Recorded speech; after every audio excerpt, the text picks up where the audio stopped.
ধুতি পরে মাঠে নেমে ব্যাট হাতে ছক্কা মারলেন সাংসদ। খেলা শুরু করে দিলেন বিজেপি সাংসদ সৌমিত্র খা। অনেকেই বলে থাকেন ভোট আসলেই দেখা মেলে তার, ভোট হয়ে গেলে দেখা যায় না তাকে। বিষ্ণুপুর লোকসভার বিজেপি সাংসদ সৌমিত্র খা হঠাৎ কতুলপুর বিবেকানন্দ মাঠে হাজির হয়ে ব্যাট হাতে ছক্কা মারলেন। পাশাপাশি সাংসদকে ধুতি পরে কখনো জিম করতে বা কখনো ফুটবল খেলতে দেখা গেল। বিবেকানন্দ ক্লাবের কর্মকর্তাদের সাথে বেশ কিছু কথাও বললেন। বিবেকানন্দ ক্লাবের মাঠে স্টেডিয়াম করার প্রতিশ্রুতি দিলেন সৌমিত্র খা। তিনি আরো বলেন, কতুলপুরে জায়গায় সন্ধানে রয়েছে, যদি কেউ জায়গা দেয় তাহলে একটা অডিটোরিয়াম করার ইচ্ছে রয়েছে। কতুলপুরে নতুন ভাবে স্টেডিয়াম হচ্ছে বিবেকানন্দ স্পোর্টিং মাঠে, বিবেকানন্দ ক্লাবে।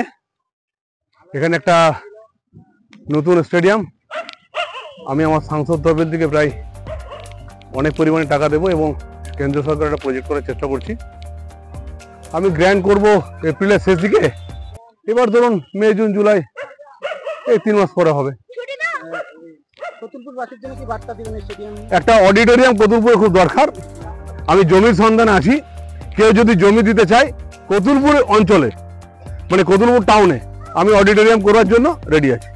আমরা দাদার কাছে অনেক দিনের জন্য আবেদন রেখেছিলাম এই মাঠটিকে আমরা শুধুমাত্র স্পোর্টস কমপ্লেক্স হিসেবে ব্যবহার করব বলে, এবং এইখানেই আমরা ফুটবলের আধুনিক মানের কোচিং এই কিছুদিন আগে আমরা আরম্ভ করেছি এবং এই স্টেডিয়াম হলে ফুটবল, ক্রিকেট সব স্পোর্টস চালু করতে পারবো। এবং এই গ্রাউন্ডে যদি ভবিষ্যতে আরও অন্য প্রজেক্ট করা হয়, আমরা দাদার কাছে ভিক্ষা পেতে নেব যে দাদা এখানে তৈরি করুন।